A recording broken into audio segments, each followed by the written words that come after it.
अस्सलाम वालेकुम। उम्मीद करता हूँ सब खैरियत से होंगे। यूनिवर्सिटी ऑफ फुकाड़ा के अंदर परमानेंट लेक्चरार अपॉइंट होने जा रहे हैं, तो आज की वीडियो में मैं उसी के बारे में बताने जा रहा हूँ कि उसका क्राइटेरिया क्या है कि कौन कौन से एलिजिबल हैं और कौन कौन से नहीं हैं।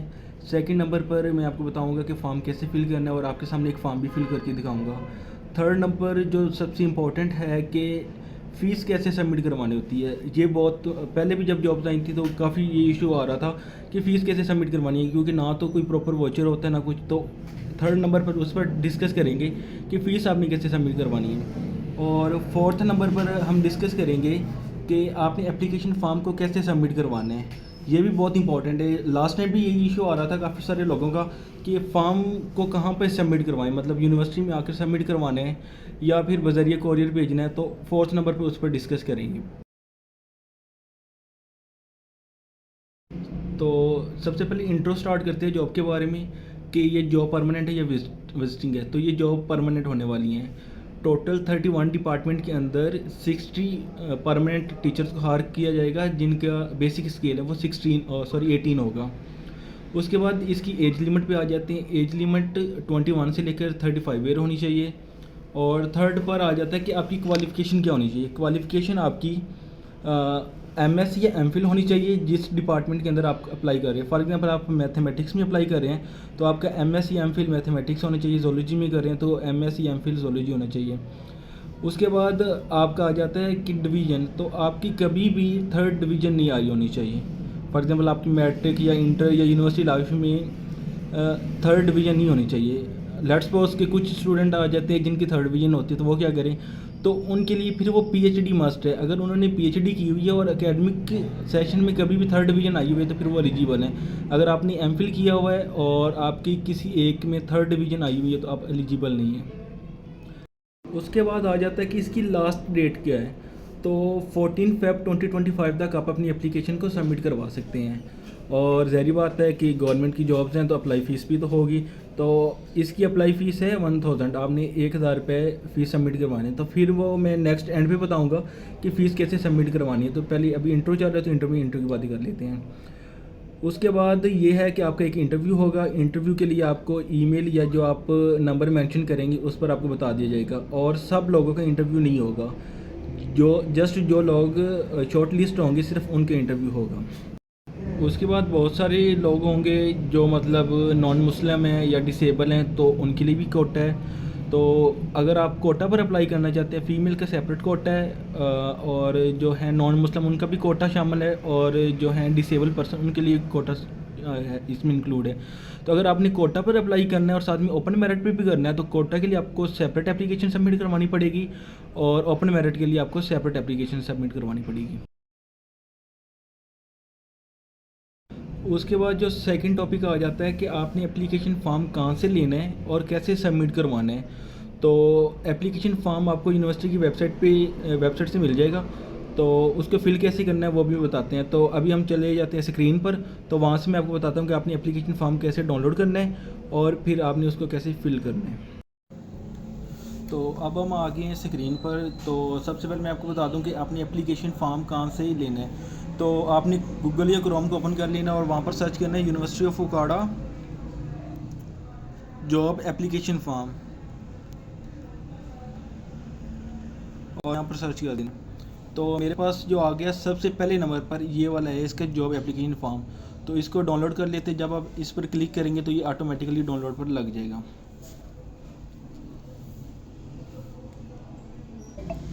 तो हमारे पास ये वाला आ गया एप्लीकेशन फॉर्म। तो सबसे पहले आपने यहाँ पर अपनी एक पिक्चर पासपोर्ट साइज़ लगानी है, और सेकंड नंबर आप इसको प्रिंट आउट लेके प्रिंट करके फिर फिल करना है, ठीक है। उसके बाद आ गया जॉब अप्लाइड फॉर, आप किसके लिए अप्लाई कर रहे हैं। तो आपने एडवर्टाइजमेंट से देख लेना कि या फिर आपका जो भी डिपार्टमेंट है जिसके लिए आप अप्लाई करना चाहते हैं तो वो वाले डिपार्टमेंट का नाम लिख देना है। अब मैं आपको ये एडवर्टाइजमेंट दिखा देता हूँ। ये वाले डिपार्टमेंट है जिनके अंदर अप्लाई होना स्टार्ट हो गया है। तो अगर आपने किसी एक डिपार्टमेंट, फॉर एग्जांपल आप एजुकेशन किया तो आप एजुकेशन में अप्लाई करना चाहते हैं तो आपने यहाँ पर लिख देना है applied for lecturer in education. तो आपके पास ये वाले कुछ डिपार्टमेंट शो हो रहे हैं और साथ में ये नेक्स्ट। तो इन 31 डिपार्टमेंट के अंदर आपका अप्लाई स्टार्ट हुआ है। तो आप इन 31 डिपार्टमेंट के अंदर अप्लाई कर सकते हैं और टोटल 60 सीट्स बनती हैं, मतलब 60 लेक्चरार को ये अपॉइंट करने जा रहे हैं। तो आ जाती है इधर, तो यहाँ पर फर्स्ट नंबर पर आके जॉब अप्लाइड फॉर, तो अगर आप मैथ या जो भी अप्लाई कर रहे हैं तो आपने वहाँ पर वो मेंशन कर देना है। उसके बाद आ जाता है स्पेशल कोटा। फॉर एग्जांपल अगर आप डिसेबल पर्सन तो डिसेबल, वूमेन है तो वूमेन, अगर आप नॉन मुस्लिम है तो आपके 3rd नंबर पर आ जाएगा। उसके बाद आ गया रेफरेंस ऑफ बैंक ड्राफ्ट या चलान नंबर। तो ये इस एप्लीकेशन को फिल करने के बाद जो नेक्स्ट मैं आपको बताऊंगा कि फ़ीस कैसे डिपॉजिट करनी है, तो वहाँ से जो हमने ड्राफ्ट नंबर लेना है ना वो यहाँ पर पुट करना है, वो नेक्स्ट आपको बता देता हूँ मैं। उसके बाद आ जाता है नेम। जो नेम है वो आपने यहाँ पर नेम मेंशन कर देना है और ब्लॉक लेटर्स में लिखना है। फादर नेम लिखना है, अपना पोस्टल एड्रेस यहाँ पर मेंशन आपने कर देना है। उसके बाद आ जाता है पर्सनल मोबाइल नंबर। तो आपने यहाँ पर अपना पर्सनल मोबाइल नंबर लिख देना है। उसके बाद आ जाता है emergency contact number. At least 2 mobile आपने 2 लोगों के लिखने हैं जो आपके मतलब घर में करीबी होते हैं सबके। अच्छा, इससे नेक्स्ट आ जाता है ईमेल एड्रेस आपने लगा देना है। आगे आ जाता है डेट ऑफ बर्थ। आपने अपनी डेट ऑफ बर्थ है ना, जैसे फॉर एग्जांपल किसी की है 5 अगस्त 2002, तो वो यहाँ पर डे पर 5 लिखेगा, मंथ पर 8 और आगे 2002। उसके बाद as on closing date of ad, मतलब आपने अपनी डेट बतानी है। फॉर एग्जांपल 10 साल 5 माह और जो भी इस तरह, फॉर एग्जांपल 10 साल तो नहीं होनी, लेकिन इस तरह किसी की अगर 25 साल है तो वो 25 ईयर और साथ में मंथ में 10 मंथ है और 3 दिन है, तो वो आपने कैलकुलेट कर लेनी है 14 फेब तक। 14 फेब लास्ट डेट है। आगे हो जाता है आपका आईडी कार्ड नंबर, वो आपने मेंशन कर देना है। उसके बाद आ जाता है मैरिज। तो अगर आप मैरिड है तो मैरिड पर टिक कर दें, अनमैरिड है तो अनमैरिड पर। उसके बाद आ जाता है जेंडर। इसमें सिर्फ मेल और फीमेल ही अप्लाई कर सकते हैं, तो जो मेल है वो मेल पर टिक कर दें और जो फीमेल है वो फीमेल। उसके बाद जो नीचे वाला ऑप्शन है वो आपने कुछ भी नहीं करना। ये वाला जब आप एप्लीकेशन फॉर्म सबमिट करवाएंगे तो वो जो आपकी एप्लीकेशन को रिसीव करेगा उसके यूज़ के लिए। उसके बाद नीचे आ जाता है एजुकेशन क्वालिफ़िकेशंस। तो सबसे पहले आपने मैट्रिक है उसकी डिटेल लिखनी है, मेजर सब्जेक्ट। फॉर एग्जांपल अब जैसे एक ने किया हुआ है मैथ, फिज़िक्स, बायो, केमिस्ट्री, तो वो वाला मेंशन कर दें। अगर किसी ने कंप्यूटर के साथ किया तो वो कंप्यूटर के साथ मेंशन कर दें। जहाँ से आपने की इंस्टीट्यूशन उसका नाम लिख दें, या फिर आप बोर्ड का नाम लिख दें, वो भी चल जाएगा। जैसे 22 वाला है, पासिंग ईयर लिख देना है। उसके बाद आपने लगा देना कि कितने नंबर आए थे और परसेंटेज आपकी कितनी बनी है। तो ये सारी आपने इस तरह फिल आउट कर लेनी है। उसके बाद आपका आ जाता है एक्सपीरियंस। अगर आपका कोई एक्सपीरियंस है तो आपने एक्सपीरियंस को मेंशन कर देना है, अगर नहीं है तो इसको छोड़ दें। तो ऑलमोस्ट आपका ही होना है एक्सपीरियंस, तो वो आपने यहाँ पर मेंशन कर देना है। उसके बाद आ जाती है पब्लिकेशन। आपकी जो भी पब्लिकेशन है वो आपने यहाँ पर लिख देनी है। फॉर एग्जांपल आपकी पब्लिकेशन ज़्यादा है तो आपने क्या करना है कि उसको सेपरेट लिस्ट के ज़रिए साथ में अटैच कर दें। उसके बाद अगर आपको कभी भी कोई जैसे गोल्ड मेडल या कोई भी इस तरह के मिला हो तो आपने यहाँ पर मेंशन कर देना है। 6 नंबर पर आ जाता है रेफरेंस। अगर आपका कोई भी रेफरेंस है तो आप मेंशन कर सकते हैं। फॉर एग्जांपल जिससे आपने रिसर्च की है तो उसके रेफरेंस भी आप यहाँ पर पुट कर सकते हैं, और कोई और जो भी आपका रेफरेंस है वो आप यहाँ पर पुट कर सकते हैं। उसके बाद अगर आप कहीं पे जॉब कर रहे हैं तो उनके लिए ये वाला है। फॉर एग्जांपल आप गवर्नमेंट की कोई और ऑलरेडी जॉब कर रहे हैं तो आपने ये वाला अपने डिपार्टमेंट जिसमें आप काम कर रहे हैं इसका पेज का प्रिंट आउट लेना है और वहाँ पर आपने इसको फिल आउट करवा के साथ में अटैच कर देना है। चाहे आप मतलब परमानेंट वहाँ पर जॉब कर रहे हैं, टेम्प्रेरी है या कॉन्ट्रैक्ट है, जो भी है, तो आपने ये वाला फॉर्म लाजमी फिल वहाँ से करवाना है। फॉर एग्जांपल आप कहीं भी इस वक्त जॉब नहीं कर रहे तो फिर इसको छोड़ दें, ये वाला आपने फिल नहीं करना। अगर मतलब जॉब कर रहे हैं तो फिर आपने खुद फिल नहीं करना, जहाँ पर आप काम कर रहे हैं आपने वहाँ से फिल आउट करवाने हैं।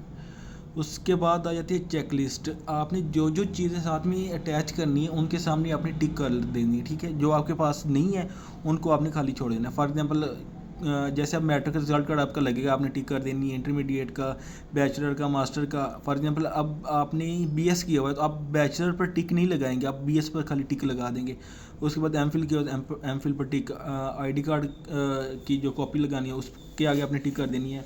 पासपोर्ट साइज़ 2 पिक्चर ऐड करनी है, तो ये वाली जो जो चीज़ें आप ऐड कर रही हैं उनके आगे टिक। अगर फॉर एग्जांपल आपका नहीं है, जैसे आप के पास कोई एक्सपीरियंस लेटर नहीं है, कोई ऐसी चीज़ नहीं, तो अगली चीज़ आपने उसके खाली छोड़ देनी है।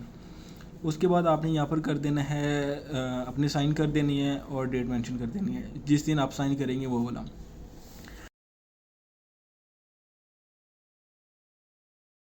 उसके बाद सबसे जो इम्पोर्टेंट है वो है फ़ीस। इनका फ़ीस जो प्रोसीजर है वो थोड़ा सा डिफरेंट है।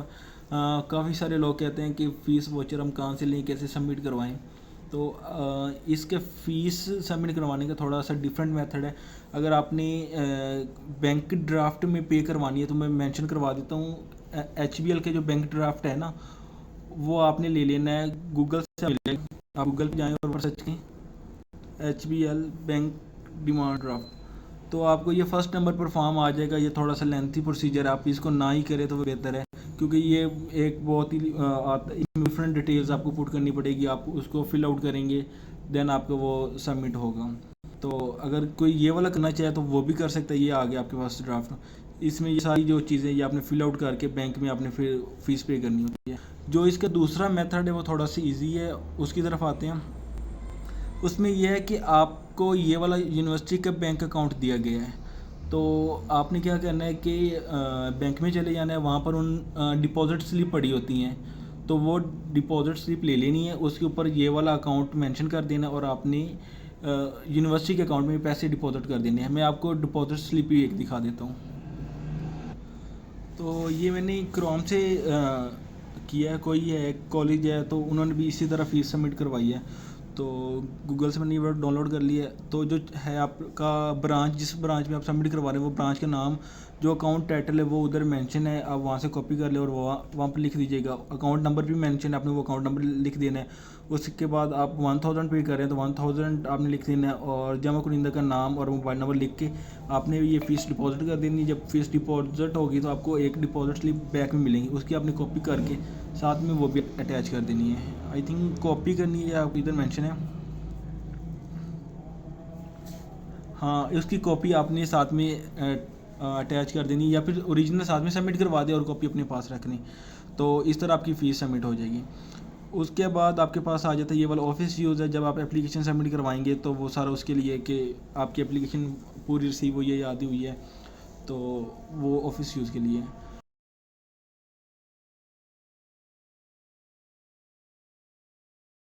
उससे जो नेक्स्ट आ जाता है कि आपने ये सबमिट कैसे करवानी है फ़ीस, मतलब बैंक में फ़ीस सबमिट करवानी है या फिर सॉरी फ़ीस कह रहा हूँ कि आपने ये जो एप्लीकेशन फॉर्म है वो कैसे सबमिट करवाना है। तो आपका जो एप्लीकेशन फॉर्म है वो रजिस्ट्रार की ऑफ़िस में जाना चाहिए।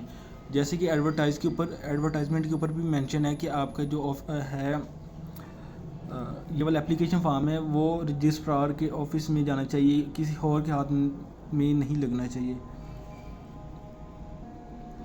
तो ये 9 वाला पॉइंट देखें।